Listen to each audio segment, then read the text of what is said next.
Bismillahirrahmanirrahim. Assalamualaikum warahmatullahi wabarakatuh.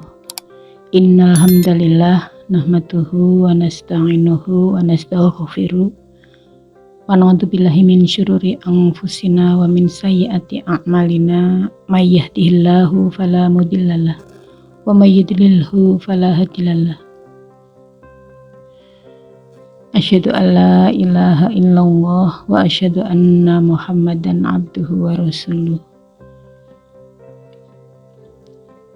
Bersyukur kepada Allah bahwa hari ini kita masih dipertemukan dalam keadaan sehat. Semoga ibadah puasa kita hari ini diterima oleh Allah sebagai amal pemberat di yaumul hisab kelak. Allahumma amin. Ibu-ibu yang dirahmati Allah, pada kesempatan yang berbahagia ini saya akan menyampaikan satu hal kecil yang sering kita jumpai dan kita alami saat kita berpuasa, yaitu masalah bau mulut. Walaupun satu hal kecil tentang bau mulut, tapi kadang akan berpengaruh pada aktivitas interaksi kita saat kita bermuamalah, berhubungan dengan sesama, mungkin rekan kerja, teman, bahwa sebetulnya bau mulut orang berpuasa lebih harum daripada minyak kasturi. Dalam suatu riwayat hadis, sungguh bau mulut seseorang yang sedang berpuasa lebih harum di sisi Allah daripada bau minyak kasturi. Hadis riwayat Muslim. Kenapa demikian? Sebab bau mulut orang berpuasa akan diganjar Allah sebagai pahala. Meski begitu, hendaknya kita berpuasa tetap menjaga kebersihan mulut, sebab bagaimanapun juga bau mulut itu bisa mengganggu kenyamanan orang lain. Wewangian dapat memberikan sensasi ketentraman kepada pikiran. Di antara wewangian atau parfum yang ada di dunia ini, satu wewangian yang menjadi raja wewangian adalah minyak kasturi. Ketika menunaikan ibadah puasa, bau mulut menjadi salah satu persoalan yang kerap dihadapi umat muslim. Sebab selama berpuasa, produksi air liur berkurang, sehingga mulut menjadi kering lantaran tidak makan dan minum. Kecuali bau yang keluar dari mulut pada saat berpuasa, lambung kita juga beristirahat alias kosong, sehingga akan mengeluarkan aroma yang kurang sedap saat kita berbicara atau membuka mulut. Orang yang melaksanakan ibadah puasa diberikan keistimewaan atau keutamaan yang khusus oleh Allah. Di antara keistimewaan tersebut adalah bau mulut orang puasa lebih harum daripada minyak kasturi. Akan tetapi, benarkah mulut bau saat puasa justru buruk? Ternyata pada masa Rasulullah Shallallahu Alaihi Wasallam hidup, ini menjadi perhatian tersendiri, sehingga ia bersabda kepada para sahabatnya lewat hadis yang diriwayatkan oleh Imam Bukhari di atas. Bau mulut orang yang berpuasa dipandang oleh Allah sebagai keutamaan. Bahkan sesungguhnya bau mulut orang yang berpuasa itu lebih harum daripada minyak kasturi. Konsekuensi logis dari berpuasa adalah kosongnya lambung pada siang hari. Dengan demikian, hal itu menimbulkan bau kurang sedap bagi orang yang sedang berpuasa. Akan tetapi, bau tidak sedap yang keluar dari mulut orang yang sedang berpuasa mungkin dianggap tidak baik oleh orang yang tidak berpuasa. Namun hal itu justru lebih baik dan lebih harum dalam pandangan Allah dibanding dengan harumnya minyak kasturi. Apa maksudnya?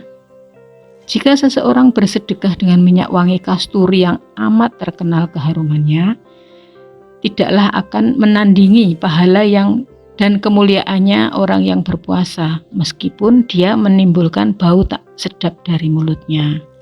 Allah akan gantikan bau mulut orang yang berpuasa di dunia dengan pahala di akhirat berupa bau wangi yang lebih harum daripada minyak kasturi.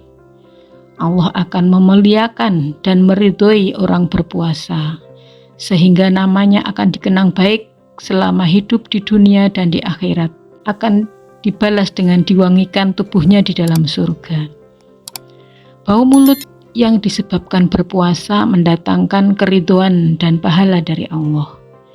Selain itu, menurut para ahli kesehatan, pada saat berpuasa terjadi proses pembersihan kotoran dan racun dari tubuh orang yang berpuasa.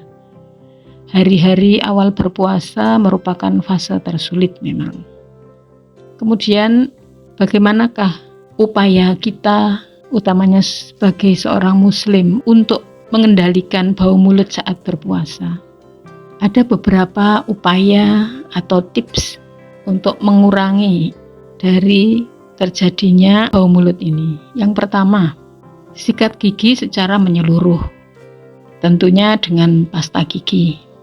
Waktunya setelah sahur, berarti setelah sahur otomatis membersihkan sisa-sisa kotoran atau makanan yang ada di dalam mulut. Kemudian setelah berbuka dan sebelum tidur. Harapannya supaya tidak ada sisa makanan yang tertinggal atau menempel di sela-sela gigi. Jangan lupa membersihkan lidah karena bakteri banyak menempel di sana. Gunakan sikat gigi serta kumur dengan air. Sikat gigi aman dan tidak membatalkan puasa. Bahkan ini disunahkan ya, menggosok gigi, membersihkan mulut, bersiwak. Kumur dengan air putih, hati-hati jangan sampai tertelan. Kalau memang kita ragu setelah sahur, jangan sampai sebelum subuh atau jangan sampai mendekat atau setelah imsak, itu segerakan kita untuk membersihkan mulut. Kecuali itu, menggosok gigi membantu menyegarkan mulut sepanjang hari.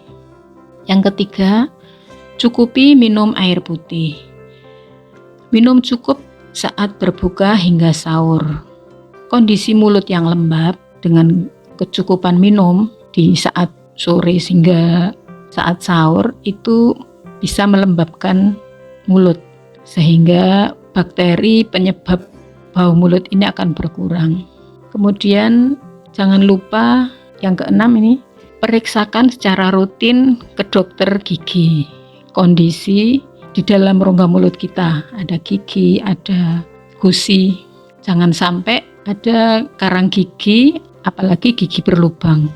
Karena bagaimanapun juga, walaupun kita sudah rajin gosok gigi, kalau kita punya gigi yang berlubang, itu akan sulit sekali cara kita membersihkan karena bakteri mesti sudah ada yang masuk atau bersarang di gigi yang berlubang tadi. Kemudian karang gigi itu juga akan menimbulkan problem, dia akan merusak lapisan gigi, kemudian akan lama-lama menjadi berlubang.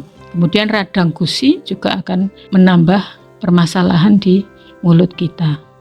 Jangan biarkan kondisi gigi yang berlubang, segera diperiksakan ke dokter. Rutinkan untuk cek atau periksa ke dokter gigi. Apalagi kita yang sudah berusia di atas 40 bahkan 50 tahun, mesti kondisi kita sudah berbeda konstruksinya dengan ketika waktu muda. Lapisan gigi sudah mulai terkikis sehingga mudah untuk terjadi kerusakan jika ada kotoran ataupun karang gigi yang menempel. Kemudian yang selanjutnya, pilih makanan yang bersahabat dengan bau mulut. Yang dianjurkan adalah makan buah dan sayur yang berserat.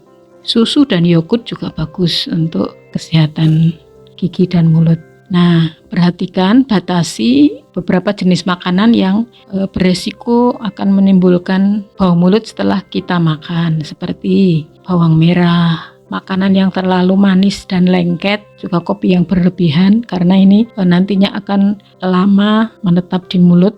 Kemudian hindari rokok. Nah, ini insya Allah kalau di Aisyah Muhammadiyah, rokok ini sudah difatwakan haram. Insya Allah tidak ada yang merokok. Namun demikian, mari kita kampanyekan untuk kalau bisa di keluarga kita itu jangan sampai ada yang merokok, karena merokok itu bahayanya tidak hanya si perokok itu tapi juga di lingkungan sekitarnya. Rokok akan memperparah bau mulut, menyebabkan mulut kering yang jelas, perokok mesti mulutnya kering, kemudian gusinya juga bermasalah.